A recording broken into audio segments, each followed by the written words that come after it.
Hello, dear students. Welcome to Lecture 2 in the course Essence of Indian Traditional Knowledge, Unit 1 Basic Structure of Indian Knowledge System.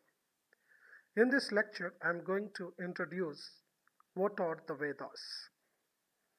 Okay, so Vedas are the source of integral wisdom, science, tradition, and culture of a remarkable civilization. They are oral compilations of distilled wisdom of cosmic knowledge, survived from the time immemorial. They are not only identified as scriptures, but also as the fountain head of Indian culture and human civilization. Okay, now let us see what is the etymology of the word Veda.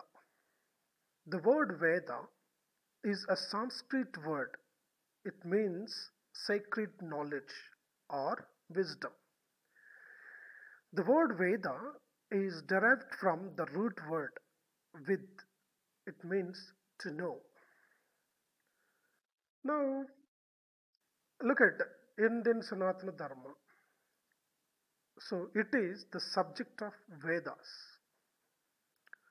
Vedas are the oldest scriptural texts of Indian Sanatana Dharma. What is the meaning of Sanatana Dharma? Sanatana Dharma means eternal order or eternal path. Today we are addressing Sanatana Dharma as Hinduism. The Vedas codified the ideas and practices of Vedic religion and laid down the basis of classical Hinduism. They were probably composed between 1500 and 500 BCE and contain hymns, philosophy, and guidance on ritual. They are thought to contain the fundamental knowledge related to the underlying cause of, function of, and personal response to existence. Okay, in which language the Vedas are composed? Right? Vedas are composed in Vedic Sanskrit. That's why these texts are considered or the subject which are written in the Vedic Sanskrit in the form of Vedas are called Sanskrit literature. So here is one point. Vedas are Shruti. What does it mean here? Okay, actually Vedas are not in a written form. They are in oral form. This oral form is called Shruti in Vedic Sanskrit. So Vedas existed in oral form and were passed down from guru to Sishya or master to or teacher to student for generations until they were committed to writing between 1500 BCE to 500 BCE. This period is so called the Vedic period in India. They were carefully preserved orally as masters would have students memorize them forwards and backwards with emphasis on exact pronunciation in order to keep what was originally heard intact. The Vedas are therefore regarded as Shruti in Hinduism. It means what is heard. So, Vedas are composed based on hearing from Guru. Okay, so the Vedas as contrasted with other texts designated in the form of Smritis. Smritis means which are composed based on the remembered information. For example, the Mahabharata, Ramayana, and the Bhagavad Gita. In these holy texts, the accounts of great heroes and their struggles are described. So these holy texts are going to be considered Smritis. Okay? Now, what is the meaning of Aparuseya? Aparuseya means the Hindus consider the Vedas to be Aparuseya, which means not of a man, superhuman, and impersonal, authorless. Revelations of sacred sounds and texts heard by ancient sages after intense meditation. What does it mean here? The Vedas are not thought to have been revealed to a certain person or persons at a specific historical moment.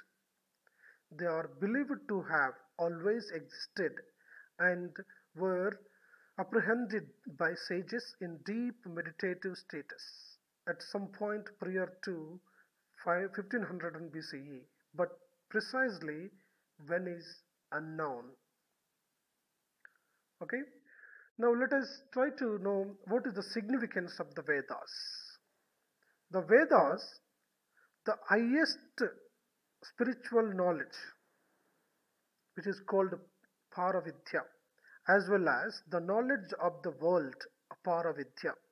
Thus, apart from philosophy, we find here descriptions of various aspects of the different subjects such as sciences, medicine, political science, psychology, agriculture, poetry, art, music, etc.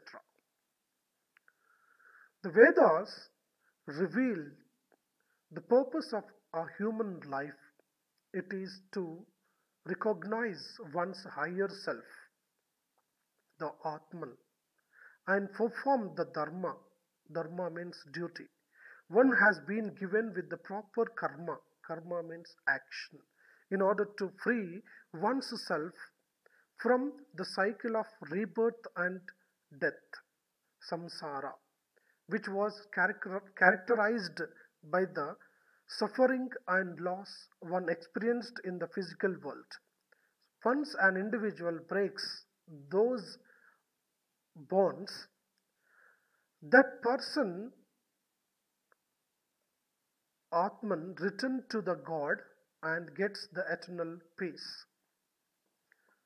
So these are all the aspects have been discussed through the hymns in Vedas. So that's why it occupied a lot of importance even today. Okay, now let us see the division of the Vedic literature or the Vedas.